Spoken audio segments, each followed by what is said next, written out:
Hello there! Oh, that's right. Cowboys, westerns. That's the theme for this month. Well, I'm Travis. This be Vanessa. This here is Robert. Slicker Robert. We do our own sound effects. That's how western we are. But, speaking of westerns, we have traveled down that dusty trail of old Tucson studios in this month's theme for Better Late Than Never. So, Travis, what is farther down the trail?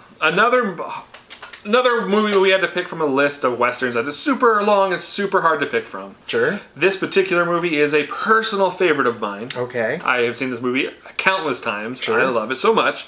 And it was released November 13th of 1963. Okay. Had a budget of $4 million. Made a box office of $14.5 million. All right. Directed by Andrew V. Milagin. And it's usually based off of William Shakespeare's Taming of the Shrew. Taming of the Shoe. Taming of the Shoe. An offshoot. 10 Things I Hate The About Al You. Bundy story. It stars Mr. John Wayne Of course. and Maureen O'Hara. Yes, of course. It was produced by John Wayne's. Funny thing about this movie, it's been around for a while, but the people who owned it didn't renew the copyright law, so it is actually now a free movie. Fair use. Fair Everyone use, can public do it. domain. Yeah, there you go. So I'm sure if I know you were which to one Google this it, is, yeah. you can look on it and probably watch the whole movie on YouTube or anywhere Yeah. on there because it is a free movie. The rights aren't owned by anybody. Public domain. Yeah. Could someone sweep up and get the rights to it if they wanted Nope, to? it is public domain. Right now we could play the whole movie and we wouldn't get blocked from it. Screw you, copyright claims. However, the soundtrack is copywritten still. Oh, well, we'll just talk over that. Yes. Because we know when you guys love that. So, Travis, Let's show watch us the this. trailer for McLintock. McLintock is That's magnificent. not how they say it in the movie. To see a movie with good, clean fun. Such a good scene. Look at that. There goes the Duke. There goes the Duke. All of them go in. Even Jerry Van Dyke's in this movie. Uh-huh. Do you like to watch a screen full of savage, bloodthirsty, rampaging Indians on the warpath? Now what you get? As they're just standing there. Does a tender story of family devotion get you right here? If you're my father, if you love me, you'll shoot him. Well, I'm your father, and I sure love you. So, Oh my gosh. Oh, you shot him. This superb horsemanship. There's Jerry Van Dyke.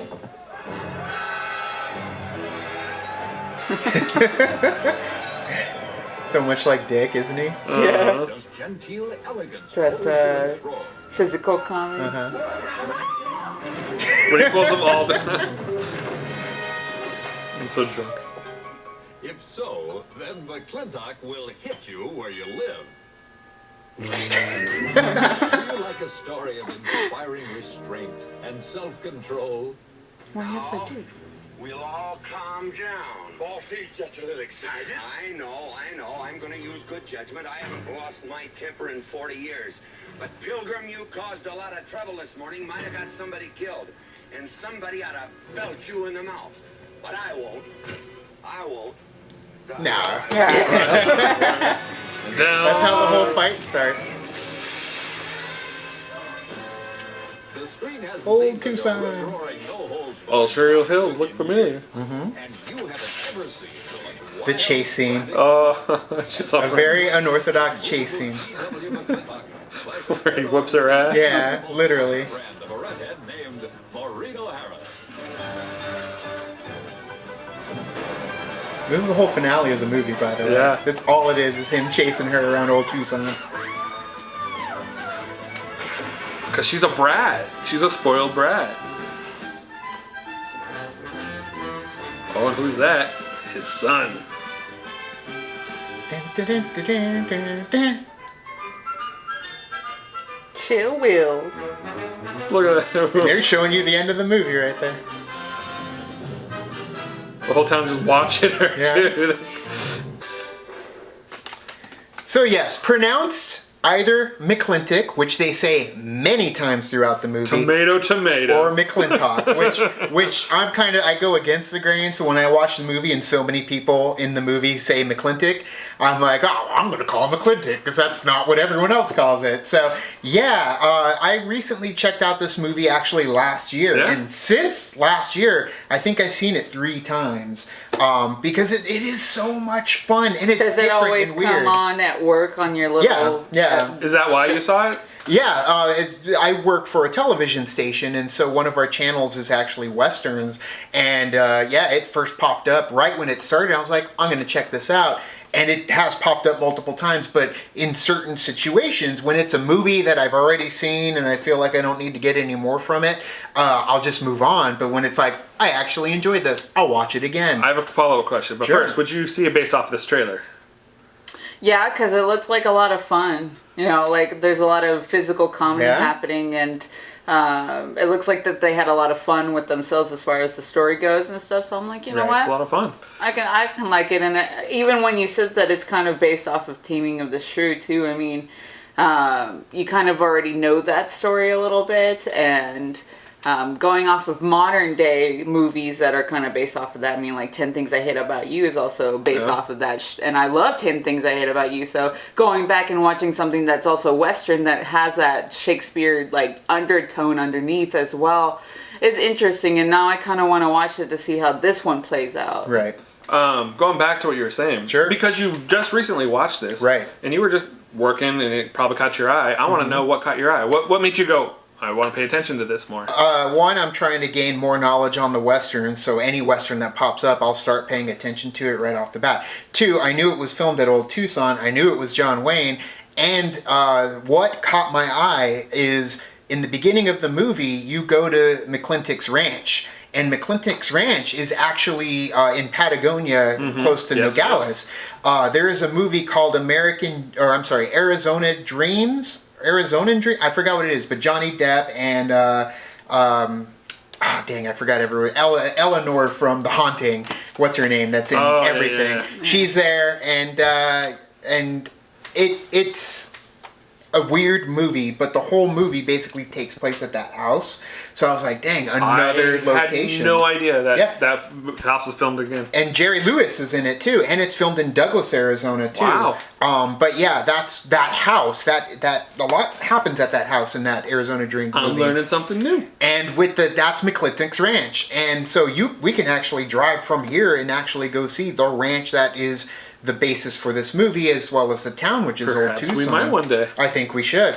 But yeah, that is what caught my eye. Was like, I know that house, and it sticks out like a sore thumb when you see it. You're like, oh yeah, that is the house. So that was why I was in from that moment on.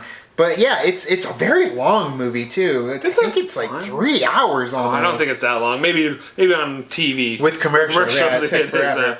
I like this movie a lot because it is a fun story. Sure. This is like the first production too where John Wayne was producing it. His company was producing it, so he had more say on how characters go, and he was able to put more of his social and economical beliefs into this movie, and that's what he was very strong about.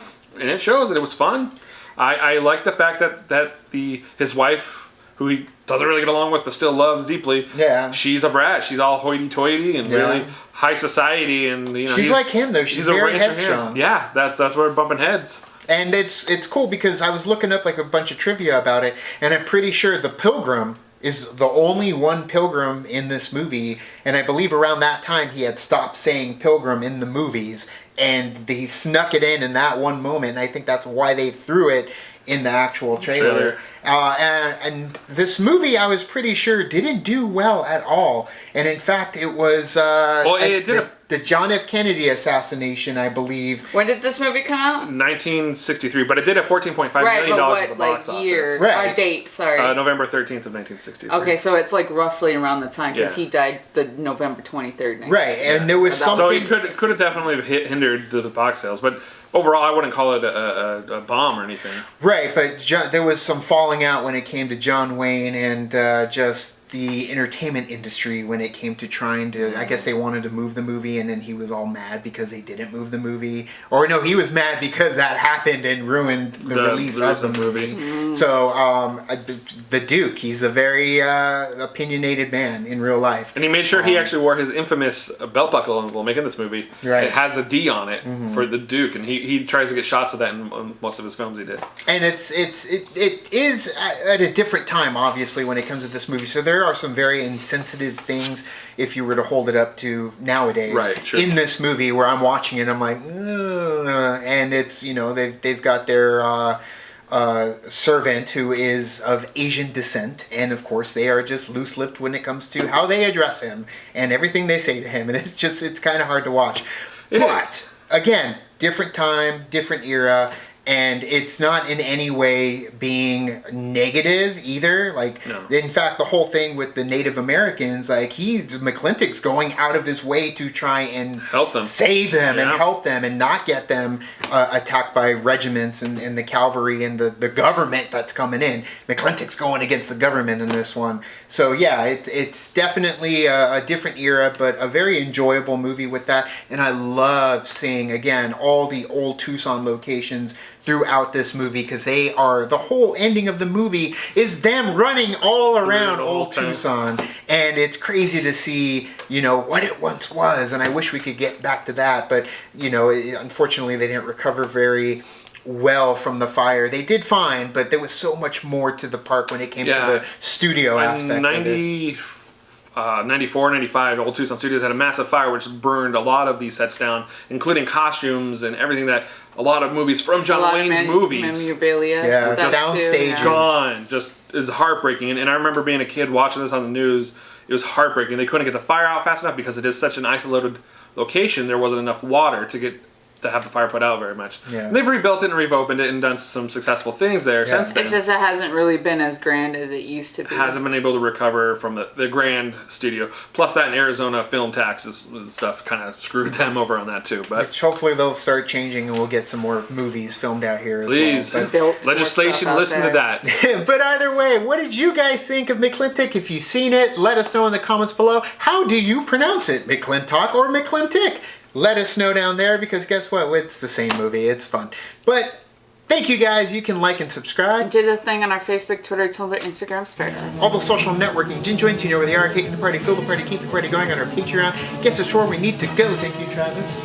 Well, thank you, Pilgrim. I think we'll probably end up doing a movie location shoot for this one sometime. Maybe this year, because it ain't that far. So thank you guys so much, and as always... Now it's time to say goodbye. This party is over. Bye. Bye.